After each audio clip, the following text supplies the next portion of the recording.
Hello and welcome back to Sharp Cuts. My name is Garrett May alongside Josh Nickel, as always, and it's been a frickin' while since we've done a show, Josh. We gotta apologize to everybody. How long has it been? I can't even remember, Josh.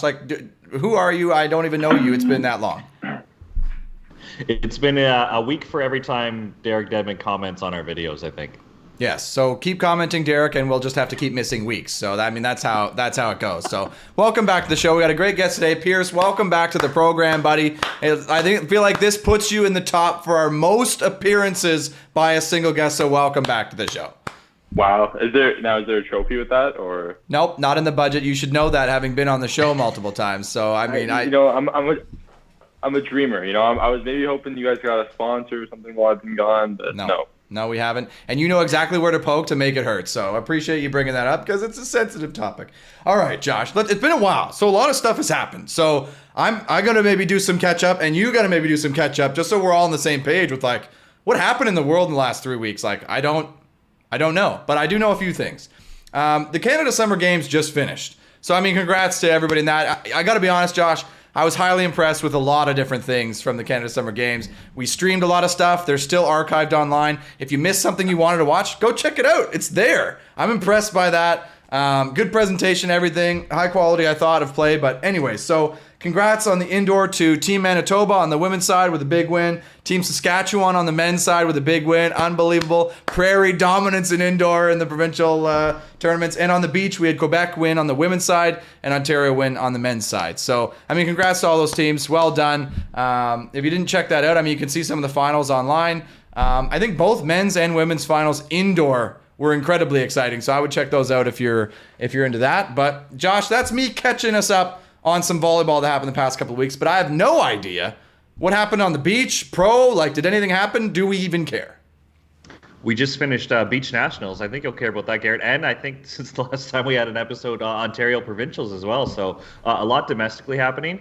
Internationally, not a lot as far as results. Sweden won the CV, which I think is a big deal for those young cats to take it down. The Latvian women just keep coming and they're just winning machines. So they won the women's. But as far as international events, not too much unless you're just a fan of Canadian volleyball, Garrett, and you really want the hot gossip that we don't have an answer. But Sarah and Melissa are no longer a team. That's breaking news, right? That's got to be breaking news here on Sharp Cuts. It is breaking news, but I don't have any information to follow up. When you get breaking news and you get sources and Adam Schefter's talking about all this stuff and there's details. All I know is they're just on a break or they're not a partnership. That's all we can report at this time. We can speculate. Do you guys want to speculate? No. Sure. I'm shocked. I'm shocked that they did that and with no partners to go to. Right. Garrett, as an experienced guy, isn't that usually the play that somebody you want to play with? You just don't break up and say okay, we're going to start pulling out of events. No, you see people break up, but you must really not like the partner if you're going to dump them for no one. So, we've had them both on the show. They're both friends of the show, so maybe we'll have to have them on individually. Are we going to do the same repeat thing where we get Mark Heese and Dane Blanton to interview them and then have some video thing where it's this drama and you and me? Are we doing that again? I would love to do that. Just stage the drama, yeah. Well, I think that needs to be your guys' new segment. Is every time a partnership breaks up, you need to have them both on and hash everything out, get it out there so everyone knows. That would be amazing if people were willing to do that. If you're a partnership out there and you're breaking up and you want to really have a vicious breakup, come on, Sharp Cuts. We'll help make that happen. Absolutely. We will turn the volume up on that big time. Yeah, absolutely. I also like your suggestion, though, Pierce, because maybe we could just do that segment regardless of whether we get them or not and just get right into the relationship of the partnership if they're here to defend themselves or not. So I support that for sure. Gosh, that is shocking. And I'll be honest, devastating for Canadian women's volleyball. Yeah. That hurts. Yeah. That hurts because we had two teams in the top. Commonwealth. Yeah. And that was their last event together. Unbelievable. So, we did call it, Josh. Did we not call it? The splitting? I don't think we called that. We called the split. No, we didn't call the split, but we called the result of the Commonwealth, didn't we? Yes. Oh, yeah. But was that really going out on a limb? No, but we called it. We're fortune tellers here on this show. We got to establish that. Absolutely. Well, premonition. One of us is a time traveler. Yes. But we did also discuss that if you could rather have the quarter at the Olympics or the Commonwealth, which one would you take? So, I mean, there's still that layer of this battle. Yeah, that hurts. So, I think that's an easy answer, though. yeah, it definitely is. And so maybe that's part of it. I mean, we can only speculate at this point. So Beach Nationals also finished. So, Pierce, how did you do? I had a quarterfinal loss, so kind of answers the question from before there. Gosh, quarterfinal loss. Who ended up winning, Josh? I've been living under a rock. I say, Canada Summer Games, not Beach Nationals. What's that? Sam Schachter and Dan Deering took it down. I think they played well the whole way through. They didn't. I think they might have a different story, Garrett. I think they were pretty chill. They didn't lose a set. They probably thought it was easier than it looked, but they were tested at times, let's say. I mean, probably not. But, like, who else is really going to challenge them right now? I mean, if you win a set 22-20 versus a Summer Next Gen team, that's a test. No, that's a casual walk in the park, Josh, because it was a Summer Next Gen team, right? So you kind of got to give them a few points just to make them feel good. Well, they didn't do that in the first set. I think the first set was 12. But anyway. Okay. Yeah. So who won the women? On the women's side, Ruby, Sora, and Megan McNamara won. That's right. The McNamaras did not play together, Garrett. And sure enough, they played each other in the semifinals, and that was a great match. It was great to see Megan and Nicole split up and play with some young bucks. So they split up basically our U19 team. Emma and Ruby both played with a twin, and both got great results. They finished third, Emma and Nicole, and Ruby and Megan. Ooh. Pierce, remind me, the final was another new partnership. Amanda and Shanice made it to the final as a new partnership. So it was pretty wild on the women's side. There's a lot of good teams, a lot of new partnerships that kind of sprouted up the last few weeks of the season. So that probably made it pretty exciting. The women's side was way more exciting, I think, than the men's at the Nationals. Like, I know Amanda lost the first set in the semis. I think it was 21-12, and they came back, won the second set 32-30. And then the third set was a grind. I think it was like 15-12 or 15-13. I'm making that one up. I know it was close. So that was like, it was from your pre-quarters in the women's side, you were in a tough draw. Wild. I mean, the women's side is dominating the men's side generally in terms of talent depth. I mean, we got to be honest here. We're putting women's teams on the tour. Spade to spade. Like, it's not a competition right now. Like, the women have a better field right now. Yeah. I mean, you got to close that gap here. So, like, get on that, please. I mean, we'd appreciate it. We need somebody to take Schachter and Deering down. Like, they've been feeling good for too long, Josh. So it's time. Your next gen guys couldn't do it. So, like, let's go. Who's going to do it? Anyways, okay. We're all caught up on the beach world. Or was there anything else we missed?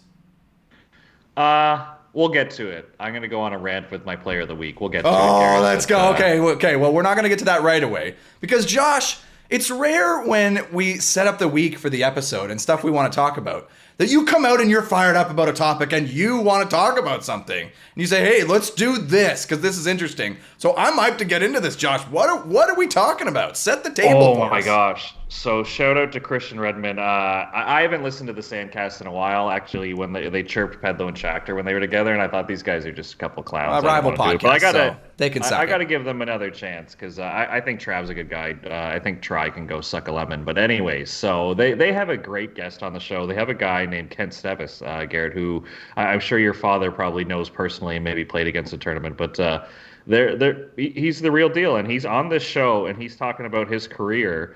And I'm trying to find the numbers here. It was actually pretty gnarly, Garrett. I think he won 104 AVPs out of like the 210 he played or something. It was just absolutely bonkers. But anyways, the point is he's on their show, and credit to the show, it was a great interview, talking about, Garrett, I wasn't the best setter and I wasn't the best attacker, but the skill that I focused on the most? I wanted to be the best at winning. And he talks about winning being a skill. And I've sent that clip to everyone in the volleyball community that I respect their opinion, just saying, like, is this a skill? Because if it's a skill, that means we can get better at it, Garrett. We can train it. But no clear answer. There's been a lot of great discussions, but no clear answer on, like, how do we make this happen? And oddly enough, Garrett, I don't want to pump your tires too much, but a lot of people brought up your name, being like, I think Garrett knows how to do this. So, that's the situation where Ken Stevis says winning is a skill, and he practiced that, and that's why he won, like, half the AVPs he ever played in. Like, I made, like, $2 million playing beach volleyball. Okay, before we throw it to Pierce, you need to just immediately text anybody who brought up my name right now and let them know, hey, it wasn't just win. I was good at skills, too. It's not like my skills were the worst, okay? It's not like that one was carrying me. I had good skills, okay? So, anyway, Pierce, I'm interested to hear your thoughts before I just jump all over Josh. I was one of the ones that texted Josh during it. Well, what the hell, man? There was no. Yeah, I literally texted him. This guy has no skills. Yes. I cannot believe he gets a point in volleyball. I don't know whether that's a point of pride or I should be pissed. Yeah, take it as it is. I don't know. It is what it is. It is what it is. Yeah, but no, winning it's one of those. Me and Josh were texting about it. I think it's one of those how you're raised things, and part of it, I think it can be separate from how you're raised, but I think the major part of it is how you grow up from it. Yeah, I mean, well, if you're looking at anybody who grew up with the pressure to win and succeed as a young child, then, I mean, look no further because, yeah, that definitely was me. But I don't like to get into semantics, Josh, but I feel like we should clear something up because winning is a result, right? Like, if you're the best at winning and you don't win, does that mean you're not good at winning? But you did all the things that a winner does, but you didn't win sometimes. Does that mean the other team's better than you at winning? Or are they just better skilled? So I don't, because winning is a result, right? The actual skill, in my opinion, is competing, right? So if you're a better competitor, you can beat teams who are better than you because you outcompete them. You find ways to win that other teams don't figure out how to do. Whereas winning is the result. Yeah, word choice for sure. So if you want to say compete, another word that came up with a lot of coaches I respect is they credit it to your ability to problem solve, like to think about how is the other team scoring Who points, said how that? can I counter it. You want me to shout it out? Call everybody who texted you out right now I don't know if on they're air and put them on blast. on this episode, but just while I have the numbers in front of me, the dude won 104 of 220 AVP tournaments played. So I know there's some listeners yelling at their speakers saying, no, Karch is the best American player of all time. Well, Karch also lost more. Karch won more, but he also played more. This guy's winning percentage is unbelievable. Yeah. But anyways, I mean, but yes, your point is not lost on me about compete. I think it comes down to problem solving. I think Pierce's point about like how you were raised or how you think. Like we had Josh Winstock speak to our summer group today, and he said his career really turned around. And I'm not slighting Binner. It was his words. Like he was a qualifier guy for a long time, and he'd always say, "Oh, my partner didn't set me well, or it was windy that day," and find excuses. He's like, my career took off when I looked in the mirror and said, "No, I wasn't good enough today, or I need to do this." Like, and that is kind of a winner's mentality, right? Instead of like tiptoeing around or saying, "Oh, I'm not being successful because of this or that guy or this person," it was like, "No, I need to work on this because I'm not good enough." And if you can be honest with yourself in those situations, then you're going to start to compete or look for ways to do it. And I think that contributes to the skill of winning or the skill of competing too, is just honest reflection.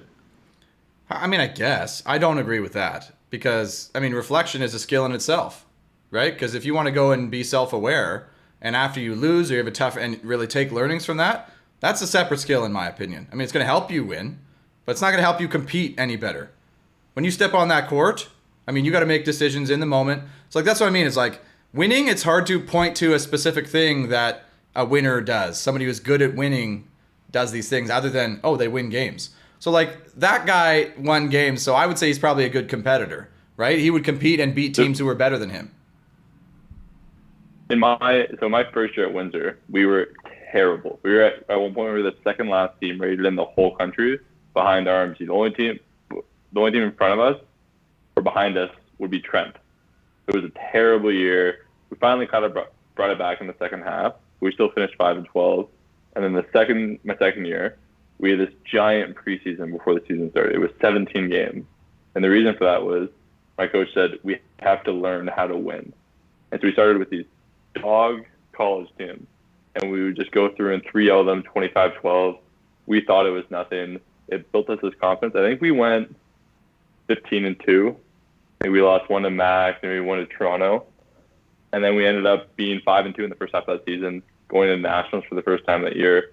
So I think there is a point of like you have to learn how to win, and winning is a skill. Because I go back to if we don't play those games, I don't think we have as good of a year that year. So you learn how to win, but your competitiveness stayed the same?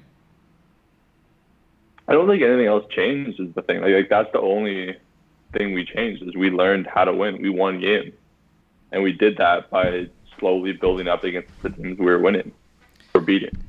So Garrett, you seem to be stuck on this compete thing. So take me back to the May family. Like, are chairs being thrown after a game of Monopoly? Like, what is the level of compete in that house? Like, what is an example of how you learned the skill of compete, or how that was instilled in you? Okay, games are a perfect example because games have rules, and beach volleyball has rules, but and systems and stuff like that. But games are perfect. So it's a great way to learn how to compete. Is you find every single exploit, every single opportunity that is granted to you within the rules and sometimes out of the rules to help you win. So I used to play checkers against my biological father, and he used to cheat. Like, he used to cheat before I knew how to play the game. He used to cheat to beat me.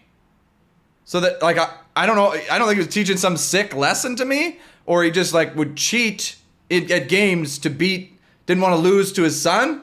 So like, so amp that up 15 years later, we're playing Tiger Woods golf on the PlayStation 2, and it's heated. We're both very good. We're like minus 31 after 3 rounds or something. It's just crazy in the Tiger Woods golf, and we're competing hard in the game, just on the controller. It gets down to it, and in his backswing on the 18th hole, I just yell, "Ah!" in his full backswing, totally screws him up. He shanks it. He loses. Rage quit. Rage quit the game right there. It was like, nothing against the rules said that I can't yell in your backswing, but so that was where we got to, where like you're doing stuff like that to win, which is like brutal, but I won that round, I think. Does that count? So I'm gonna compare that to my upbringing, and we'd play like Monopoly all the time. My house, board games. If any of the kids went bankrupt, my mom would be like, "Oh my God, here, have a loan, have some money so you can still play," instead of just stomping on their throats and being like, "No, you're a loser tonight. Go do the dishes." Like, well, that's how it should be. You need to teach your kids you lost. You played within the rules, and I'm better than you, say you lost. And I think I grew up a little, like, I love my parents to death, and nothing, like, I wouldn't change any of the way they raised me, but I think I grew up a little soft. And for that, I didn't win a lot as a kid. I was going up until university, I didn't win a lot. Yeah. No, I feel you. Well, let me tell you another story too about my biological father. Because I mean, if you talk about like somebody, he is the same as that Ken guy. He couldn't jump over a phone book when he played on the beach. He was terrible skill wise. He played in a tournament, came second, lost in the final. His partner got the MVP.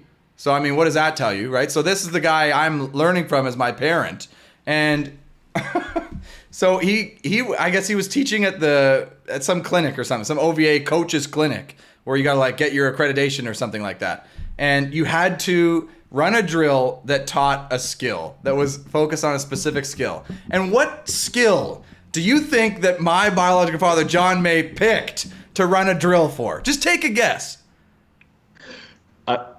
Logically, I want to say like passing, but you're going to tell me no, it was like winning. I think that's the theme of the day. Did he, at like a level 1 clinic, pick the skill of winning? He picked the skill of competing, right? So, okay. Not winning, right? Because of competing. I think winning would have been really on the nose. It'd be like coach's clinic, like, yeah, my skill's winning. That's what no, he picked competing. And the LTAD coaches would have loved that. Yeah. Well, so he was saying they were all into that because it was like super different and strange. So I guess he set up a drill that like, it's not clear how it's specifically targeted at competing, but just put pressure on everybody and said that that's what he did. So, I mean, when he tells that story, I think it's a lot more grandiose and how everybody was enthralled and just paying attention to what was going on. But, I mean, I think it just goes to the point that, like, that's where his head was at, and that's what I kind of grew up with, right?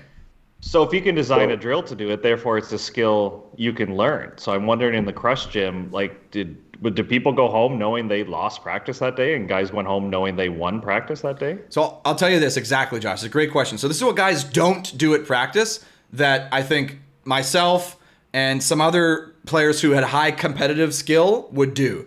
If you set a drill where you say you get a first serve for free. You've probably done this before, where you get like one fault because we want to get serve pressure. We want the other team to deal with siding out with serve pressure.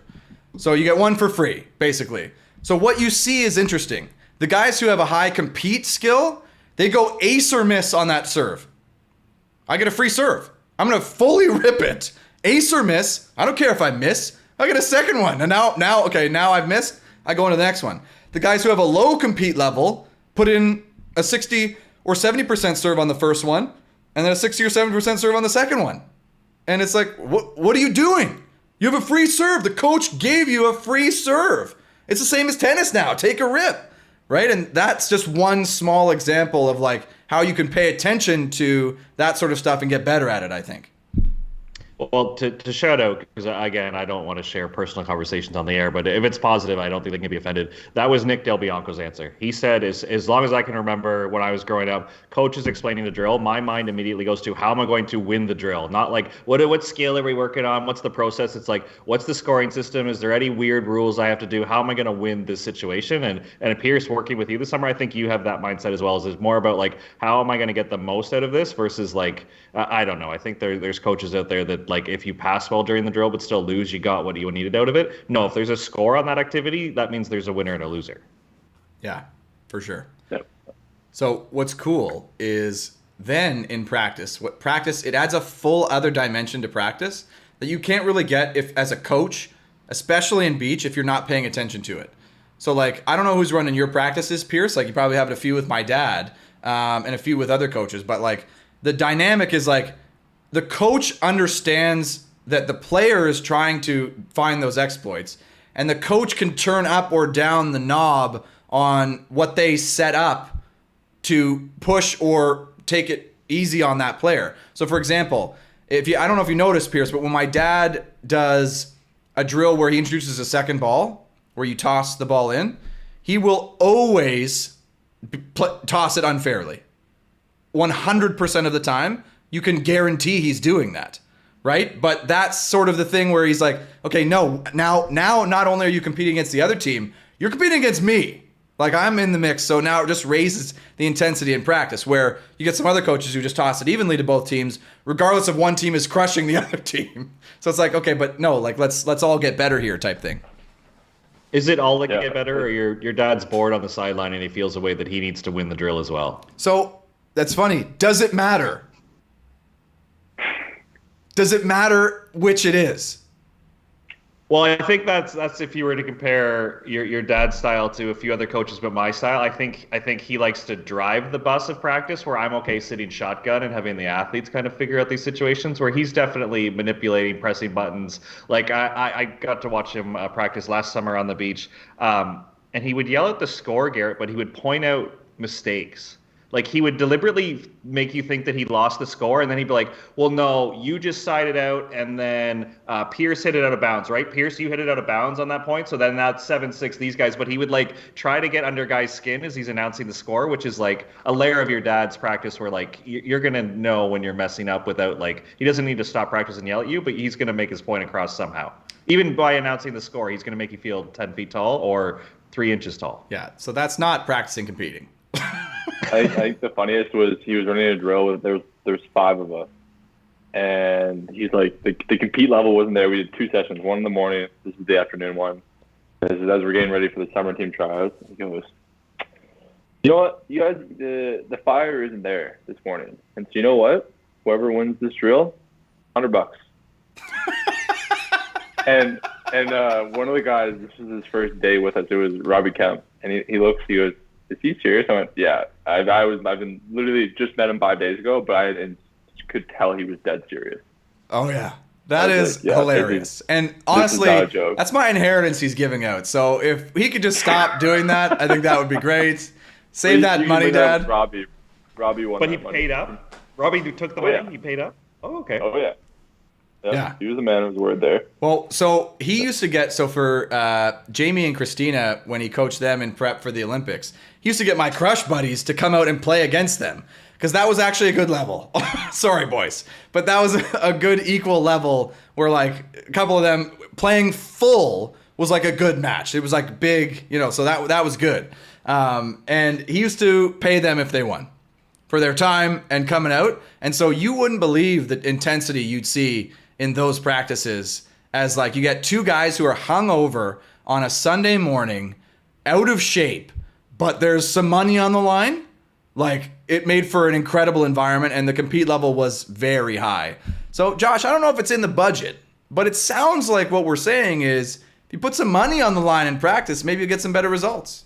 I was just thinking that, Garrett. I'm thinking your dad's methods and the crush methods. It wasn't just like we're going to keep score of this drill and that brought the intensity. There was some external stuff going on.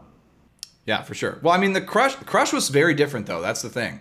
Like crush was very different because your kids, you have a coach indoors. Like beach is very different where it's just you and you got to make the decisions. So you have to teach players and push players to make their own frickin' decisions. Like you got to decide and you got to do it. Whereas an indoor, he could drive the bus, the coach can drive the bus. You serve here now, you do this now, and it's going to help us win, right? So it's very different between the two sports. So I think that back to this guy Ken's point, I fully agree that competitiveness is a skill, way more relevant in beach than it is in indoor. Oh, beach is way because you can sit back in indoor and five other guys can do it or whatever. You can get subbed out. Man, beach. That's the one thing I learned this summer was. You got to do it. You got to learn how to do it when you don't have it. Yeah. Because like you can't hide anywhere. Yeah. So it sounds like we're all in agreement though that it is a skill. Just we're arguing about the wording. Or finding an example for any of our coach listeners to write down and say this is how you teach it. I think we acknowledge it's something you can get better at. You can bring effort to. Well, yeah. Like how do you teach it? Like, oh, I got a bunch of ways, Josh. I'm ready. I'm asking you. I'm asking you two. That's why you guys are on the show tonight. This is why we have an episode, because I have questions, Garrett, and I need answers too. Yeah, absolutely. And it takes a coach, though. Like, it takes a coach to be involved. So you do this. Simply, you do this. You play a game where you serve, and after you serve, you get a second ball to confirm the point, basically. So whoever scores the first one gets a second ball, a free ball, to confirm. So you're playing a game, you're competing, but the points are only scored when you get the second one. So on the second one, it's a coach-introduced ball, right? So you as a coach have control over what's going on here. So you can make this game, if you want, as even as possible. So a team goes up, you give the other team an easier ball, or if they just keep earning points, you give them a terrible ball. So what that does is it forces the team who's winning or getting further ahead, the further they get ahead, they have to work harder and harder to score their points or be more and more patient with earning their points, right? Because if they're 5 points ahead, you toss one that's ungettable if they earn a point. Now they got to do it again, right? So now you're kind of establishing that, hey, without saying or doing anything, it just becomes clear to everybody that like, oh, like this is a freaking battle and I got to compete to win this. So that's just one example that I would do. I mean, hey, I don't know. I'm not perfect, but that's classic drill. That's like great drills that we've done on them all the time, and they're awesome. To me, I see winning more as a mental skill, and it's not actually something you can work on in practice. Because there's games where if I'm watching the game, there's a bunch of games I was watching this weekend, and if I knew some of the guys and it was 13-13 or 10-10, I knew exactly who was going to win based on if they served the right guy or if they put the ball in the right situation, because I knew some guys would crack. Whereas other guys, they're going to side out like they're chill. They're like, this is my, I do this every day, no problem. And you can see the other guys as they're getting ready to serve receive, they're like, their arms are shaking a bit. And it's crunch time and they're not going to come through. And that's just because they're not secure. They don't think they're going to win. And so, like, but I see them in practice in a drill that they're down 13-10 in the third set of this drill. And they're like, oh, this is fine. I can do this. And they go back and they win the drill. But then same situation, nothing. Okay, so yeah, I would like to distinguish those two things, I think, because I think what you're talking a little bit more about, Pierce, is performing at winning time.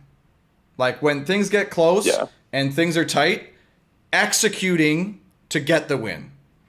What I'm talking about is decision making and actually actions you're taking that give you a competitive advantage. So if you're going to do something different at 13 all, I don't think that's smart. Like you got to go inside out, you got to perform, which is, I mean, I guess maybe you want to call it winning, clutch, mental toughness. People call it a lot of different things. What I'm trying to be specific about is like, no, there's decisions you make in every single game to do things or not do things that contribute more or less to you winning, and that is something you can definitely work on in practice. Like I stand by that. Yeah, and I think that's a huge thing, especially at like the club level and early on in university, is if you can get like the shots there and everything like that in the crunch time, you're gonna beat guys.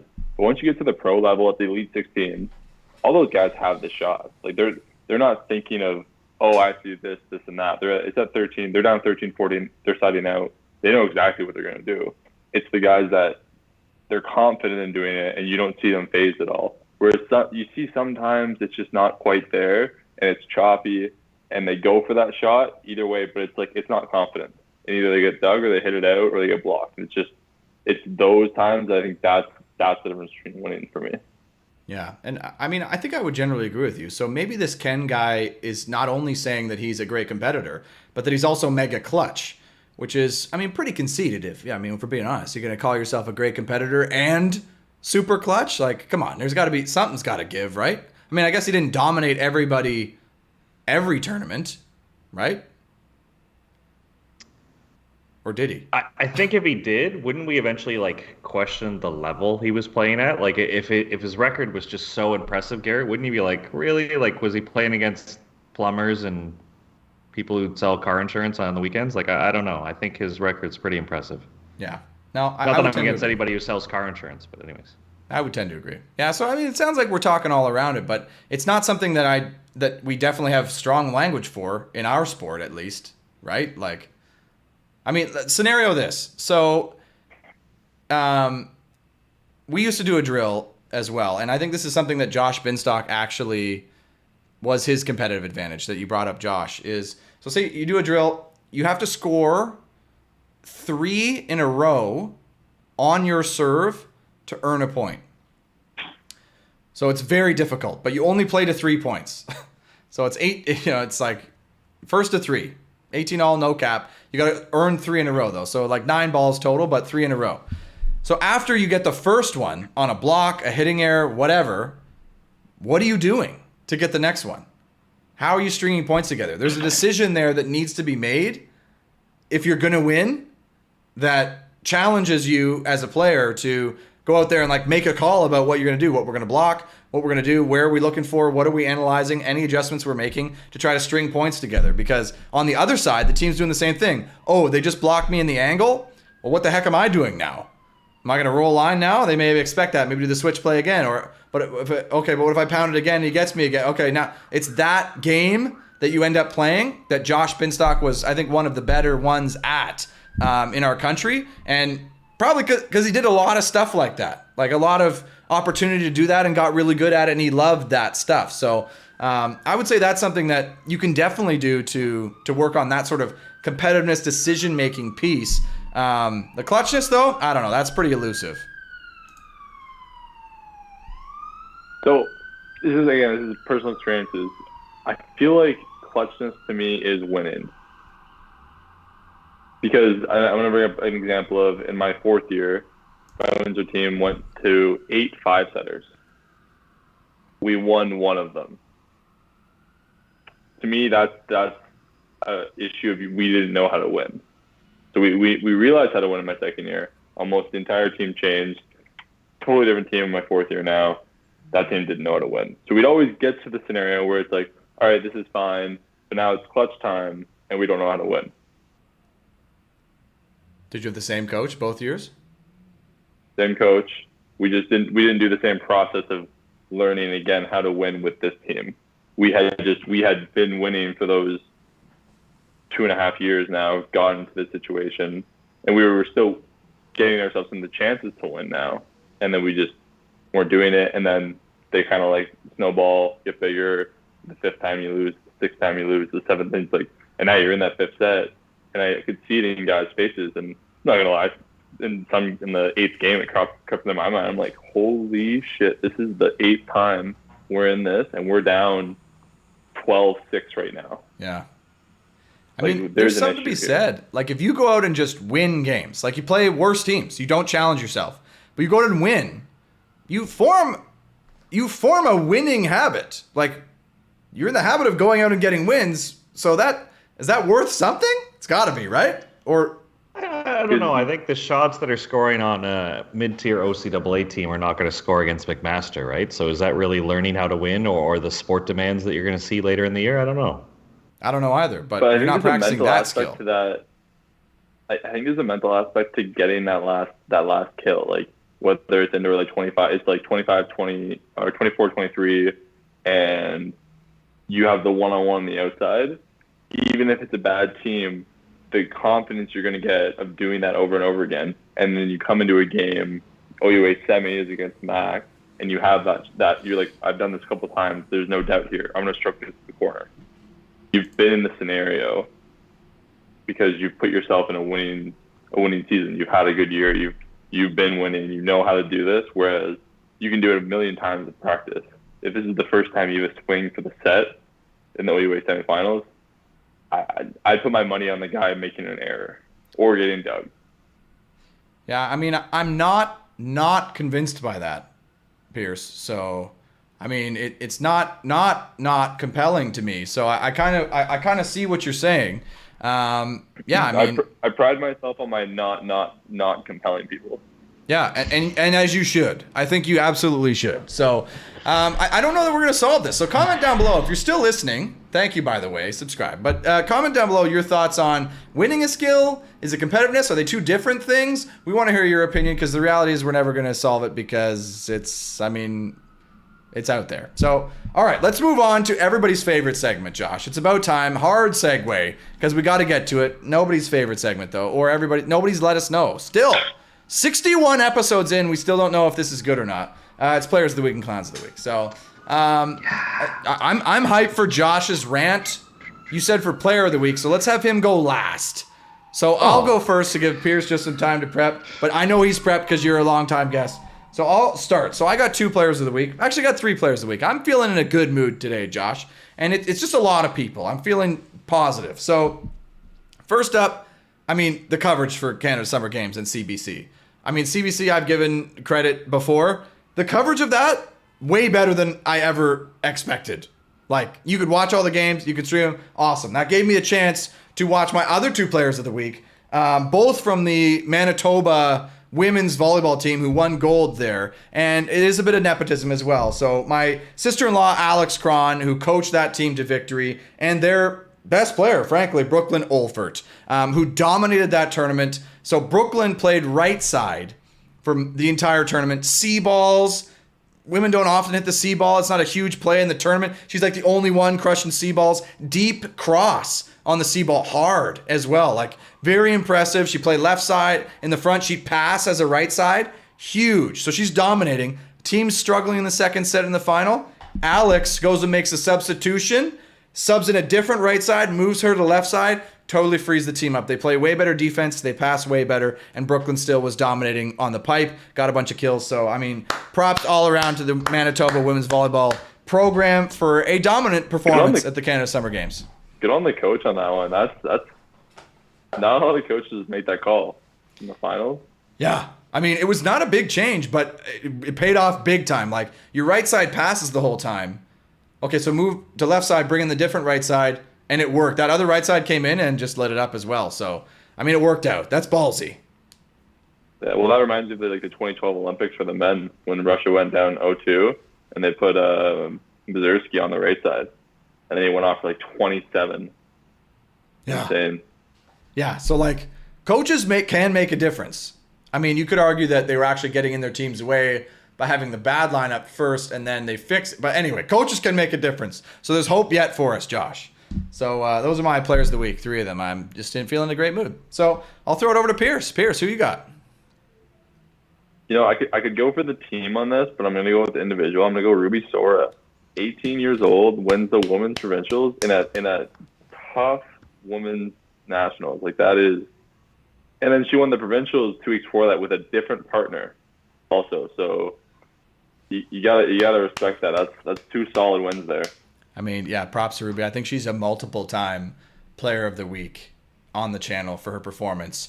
So getting wins is young, promising. I mean, that's exciting. Ruby, congrats. I think we may be distantly related now somehow as well. So that's also a bit of nepotism on the show. What are you scoffing at, Josh?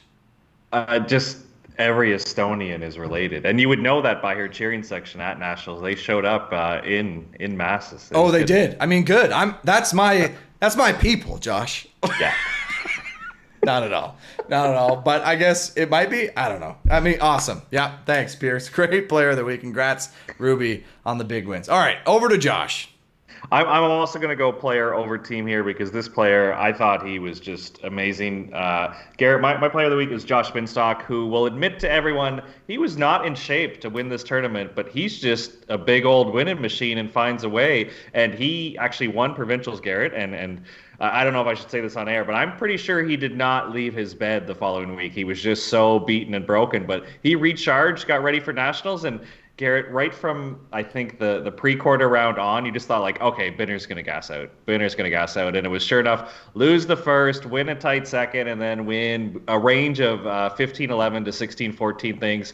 And Garrett, again, he's just a great guy and a great ambassador for our sport. So when he was talking to our guys here, he admitted a few of the games he won is you're playing against teams who have nothing to lose, and they come out guns a-blazing and they're playing. But all of a sudden, when they have to win, Garrett, those were the moments where he would capitalize, where he would be down, 10-8 in the third and just be like, we just need one break and these guys are going to fold. So I thought it was a weird way to explain it, but when he said it, it makes a lot of sense that there's teams out there who have nothing to lose and they're playing for free, and then you call a timeout and they look at the scoreboard and go, oh shoot, we're going to win this thing, and then you go, no, the spell's broken, and they come back down to earth pretty quickly. But Josh just found a way to keep winning, Garrett.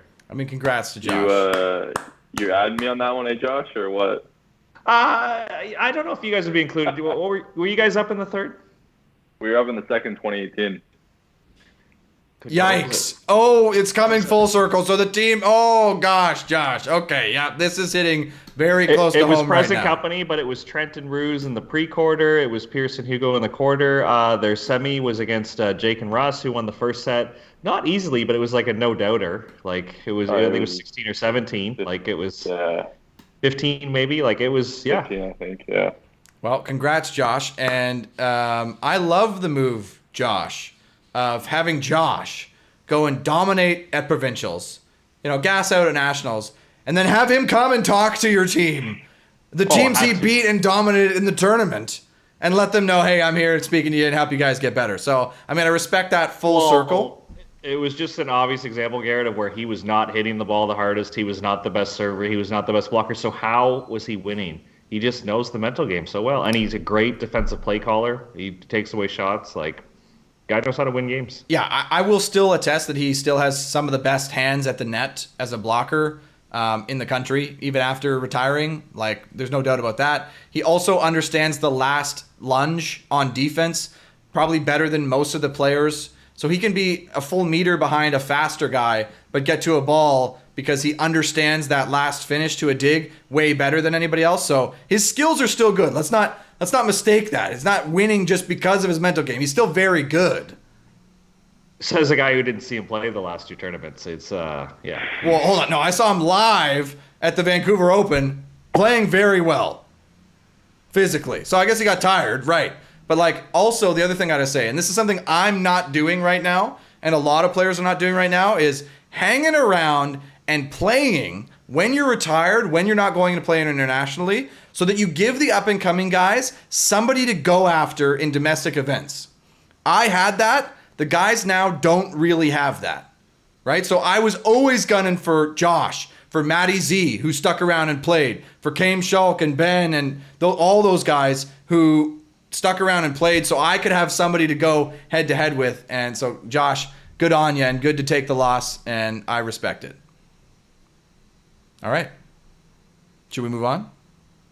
Should we?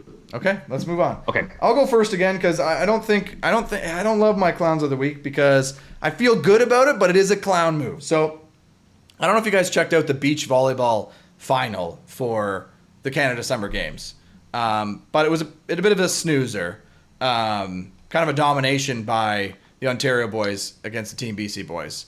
It wasn't really that close. But the one thing that definitely stood out is the shorts for both teams.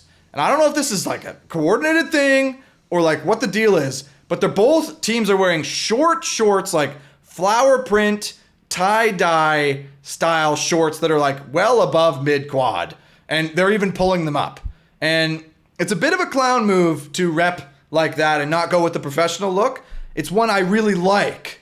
I like hamming it up, going crazy, but it is a clown move. I don't think I love the idea of the short, flower short look thing, especially when you're going down 21-11 in the second set of the final. So, clown of the week to both Team BC and Ontario men's beach teams for this short selection.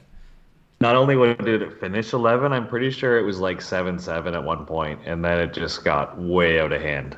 Yeah, and then of course the Ontario guys are hamming it up out there in the flower shorts, it's entertaining.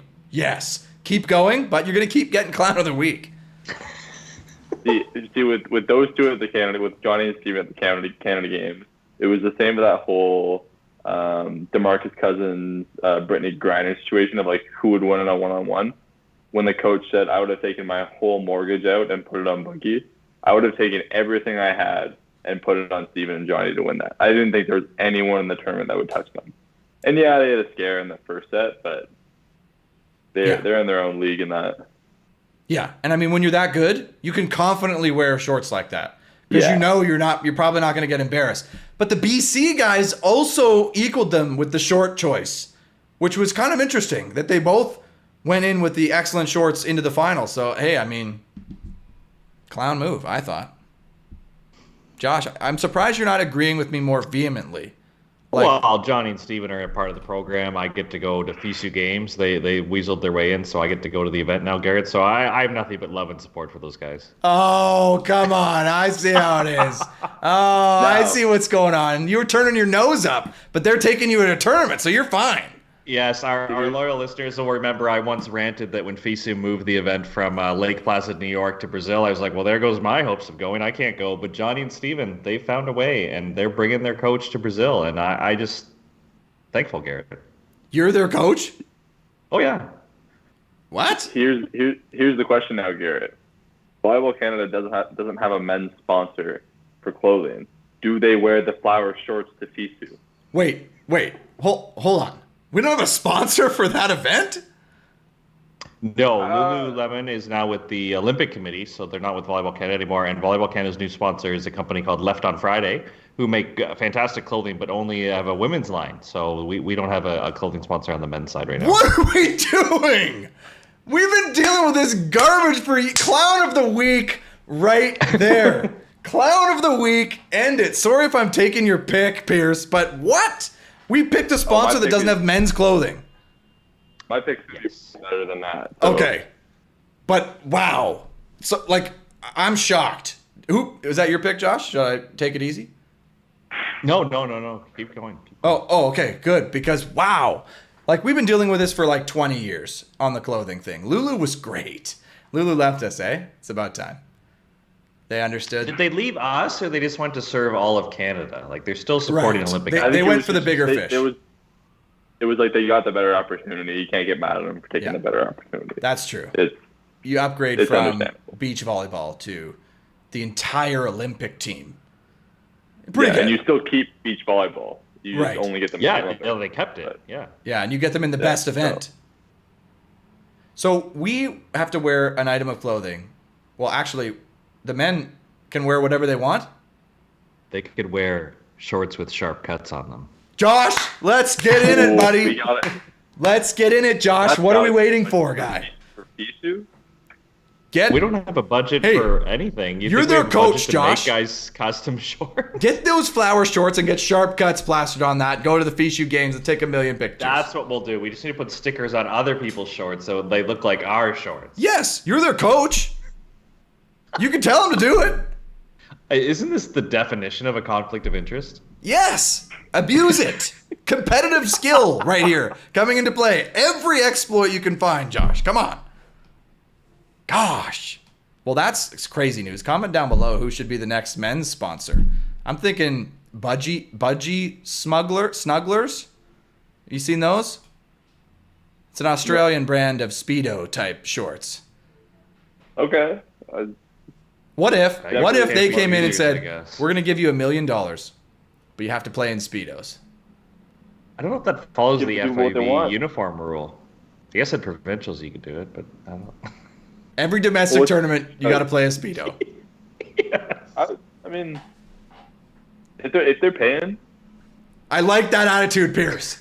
I like that attitude. Absolutely. Would I do it too? Probably not. I'd probably like, no. I quit. I retire.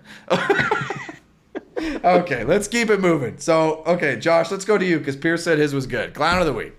So, Garrett, this is just an example of what COVID did to the event space. So, Beach Nationals is happening, and they send out the draft schedule. No problem, because I think that's the best way to find all your errors is just to send it to the players, and they'll point everything out. So, Garrett, the pre-quarter, the pre-quarter, the quarter, the semi, and the bronze were all supposed to be played in a row, like 5 matches starting at like 4 o'clock all the way into the evening. So one of our players asked me, and then we kind of explained how you can politely like bring this up or whatever. And it was a huge error. Don't get me wrong, Garrett. You're only supposed to play 3 matches a day, and you're not supposed to play 5 playoff matches in a row. So, anyways, the response was to then take the schedule off the website. So okay, like you're fixing it, no problem. So the playoff draw wasn't announced until the playoffs were. So the only problem with this, Garrett, is only the A team people looked at the schedule and they didn't realize that if you lost your pre-quarter, you got to play the next day. Nobody scrolled further, and because the schedule wasn't posted in advance, nobody saw this. So we actually played a B side of the bracket, and there was 9 matches total in the tree, Garrett.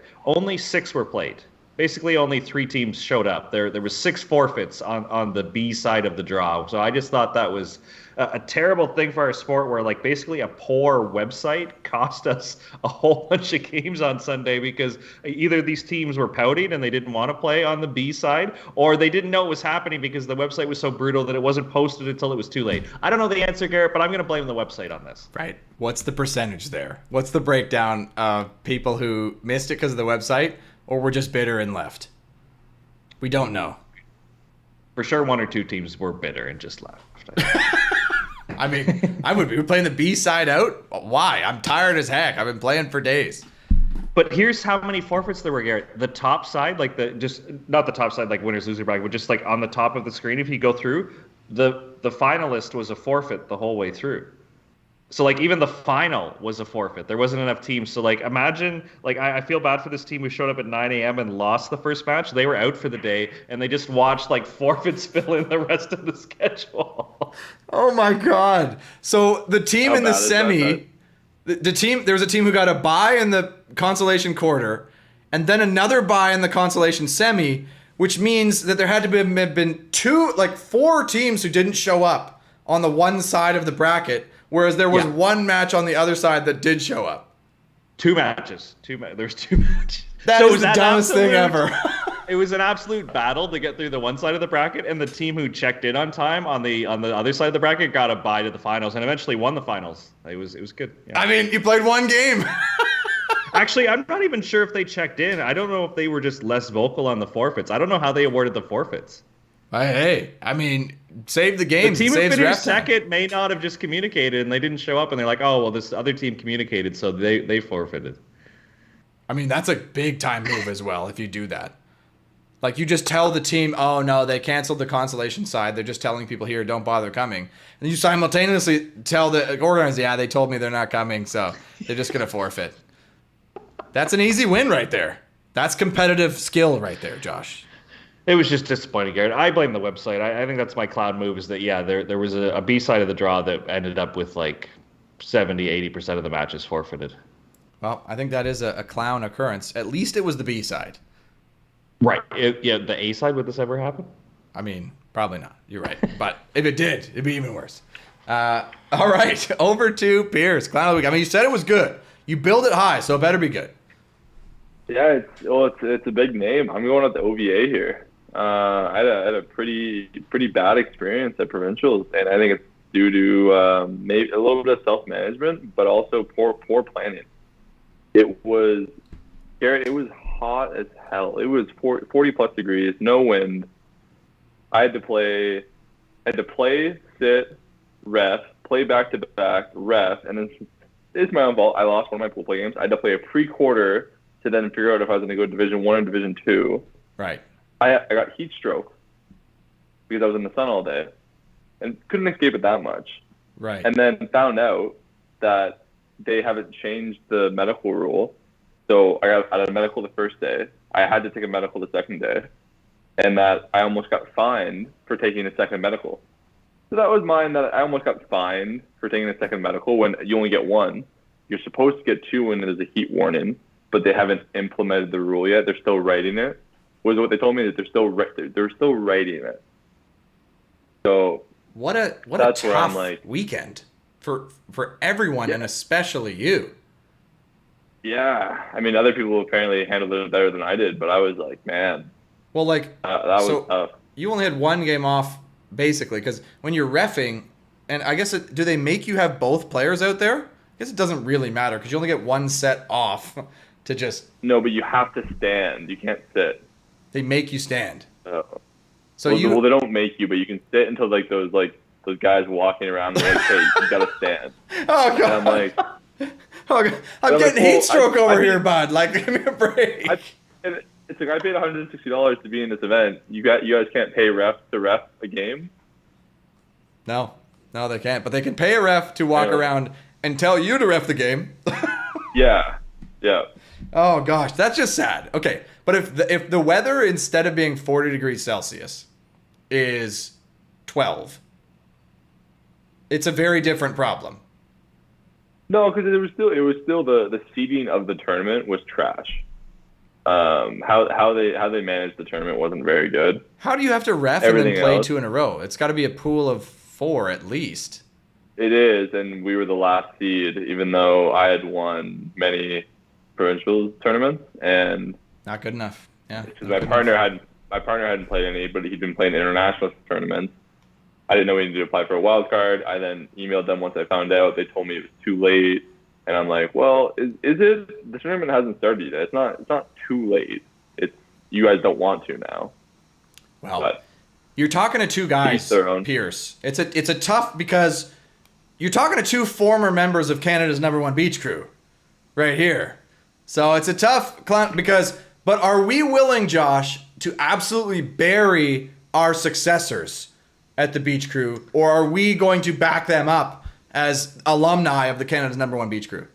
Oh, I'm going to sit on the fence as usual. This was nothing we dealt with, and believe me, you and I were beach crew for years and years. I think I worked 7 or 8 years as Canada's #1 beach crew, where we never had to deal with this heat. Where I think, looking back, I think they are going to have policies and procedures. I don't think we had to deal with anything where, like, Pierce isn't exaggerating. It was 40 degrees, like it was humid. I think, and these are. Pierce is an adult, and it was affecting him. I can only imagine what like younger athletes were feeling too. So, yeah, it's tough to say what to do in the organizer. I think they ran the schedule as planned, as normal, not realizing that like it was pretty gnarly out there, and you got to start modifying formats or getting kids in the shade or doing something about it, because that was probably the worst I've seen as far as like weather for a beach volleyball tournament.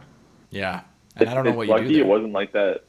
It's lucky it wasn't like that for nationals, because all the way from U19 down, you played 4 games at least each day, and if not 5 on the last day. And not to over dramatize it, but I think other provinces don't have the heat or the humidity Ontario does. So if you're from a different province, getting your body acclimated, like those kids probably felt it the most too, right? So there's a lot of things to consider when running an outdoor event. And yeah, Gary, we were lucky. We were having fun. We were yucking it up. We were running good tournaments. We didn't have to deal with this level of elements. Yeah, well, see, it's for tournaments like that I don't want to play anymore. Like, why? So Josh Binstock is coming out of retirement to play in 40-degree weather, goes and gets a win. Like, is feeling terrible for a week. I mean, his ego's probably feeling sky high, but has to deal with that nonsense. Like, I don't know. Like, if you're not in it, if you come out of retirement, win a few games, you can come be a guest speaker at practice too. Like, it never ends. Like, he's on a tour. I need to go win a few games to be guest speaker at practice, Josh. Yeah, I'm looking for a nice little split blocker here. You know, A maybe split back to the blocker. tournament. Well, you're looking in the wrong place. No, just for the times where I need a block. I don't want to run up to the net. I'm just go get one here. Do whatever you want up there. Drop angle, peel. I don't even care. My vert has halved since I stopped playing, so that's a big problem for me. And I mean, I'm not a split blocker. I'm a split peeler, right? Because I'm not blocking. I'm just peeling. That's fine. I'll serve tough. Well, I'll be at the Garrett May Invitational Tournament, apparently, in Springwater, Ontario. Beach court in the backyard. I don't think it's actually a thing, but there's a beach court there, and I'll be there, and I will be not playing that well. So there's that. I thought we were breaking news here. I thought this was going to be excellent. Who said that? I thought it was a real tournament. You were actually looking for partners. I thought this was going to be news because you hinted to the Garrett May Invitational, our last episode, which feels like months ago. But It's an I thought you were absolute following joke. up. Yeah, like it's an absolute joke. But my dad keeps talking to me like it's serious. You know what I can't figure out is serious or really happens? Does your dad have a room in the home that is only for excellent people? Like, you can only be in that room if you're excellent?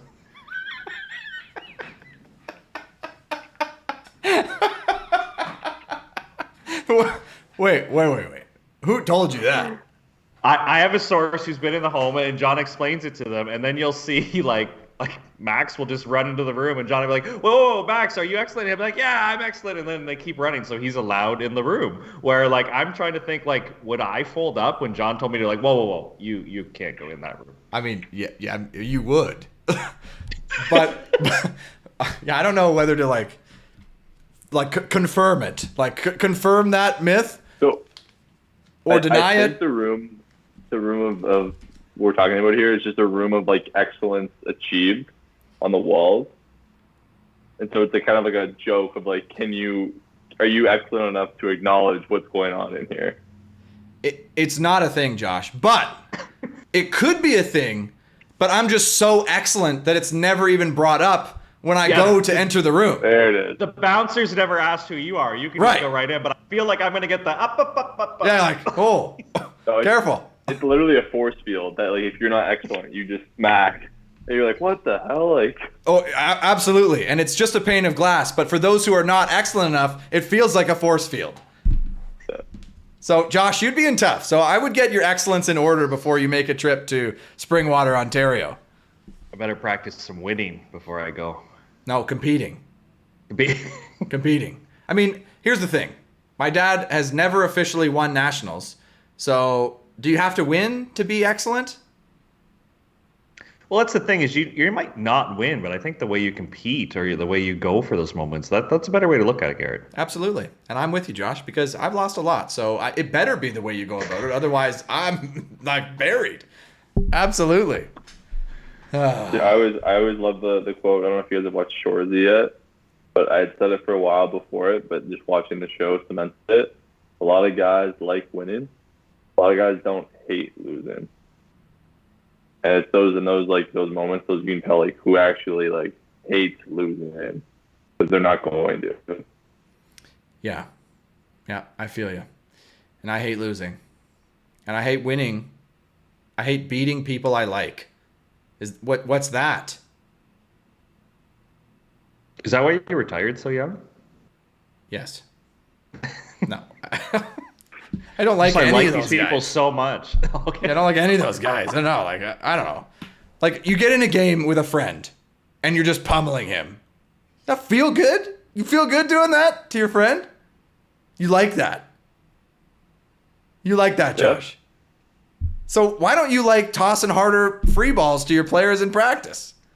I don't like making practice all about me, but I feel like that's maybe I need to leave my comfort zone to then help the athletes more, Garrett. I need because I see it. I think guys need conflict. I think Pierce, we ran a lot of good practices. We had a good group, but could we have upped the intensity? Could we have battled a little bit more? Like Garrett, I folded up two of our guys just by saying no, we're not reserving that. Like you guys need to argue until this is a point. Because they're all like, one guy won a joust, and then like the other guy can play. He's like, okay, we'll reserve it. And I was like, no, we are not. Like one team clearly won that point. I'm not going to say who, but that's not a reserve. And one That team was so completely folded up, Garrett. That's an absolute power move, Josh, and we need more of that nickel nonsense happening in our lives. So homework for you, Josh, is I need you to go out and do something gutty like that and come back and tell me next week. Well, it just feels like Garrett May would have fought for that point. Grant O'Gorman would have fought for that point. Oh yeah, like we got in some ultimate standoffs, like we're just both sides refusing to do anything because they deserved the point, and it was actually it became to the point where it was like too much, you know. It was like, okay, no, this is hurting us because we're too competitive right now. So either we end best- practice the best. or we reserve it. yeah, yeah, basically. The best is James Gravel. When you could hit a ball to the floor in the middle of the court, no doubt in mind, no one's on the net. He'll give the other team the point. He wants to see like if he can bug you. They're like, no, that was out. You're like, it's a foot from each sideline. Like there's no doubt about it. It's out. Other team's point. and you'll see the guy implode. You'll see him like, what? There's no way. He'll just lose his mind. Next point, direct error, just because he would mentally, as a coach, fold them. Take video, record video, and send it to Sharp Cuts YouTube volleyball channel. We need that footage of people folding up for that exact reason. So send it to us, and hit subscribe button and all that good stuff. Josh, we're to the end. Pierce knows how this goes. Okay, I don't need to explain to Pierce how we end the show. How did it go? It went excellent, because it's the best beach volleyball and indoor volleyball Canadian podcast in the world. Right? That's what I heard. That's exactly what you all heard. So Undisputed. anyway, that'll do it for this one. I mean, thanks, Pierce, for joining us again. It's always great to have you. Good luck in the off season, I guess. I don't know what that means, but I'll be coming to Toronto. Good luck in the Garrett May Invitational, and hopefully you can earn your way into the Room of Excellence. What a load of BS. Anyways, thank you guys so much for listening. If you're still listening, we appreciate you, and we will see you all next time.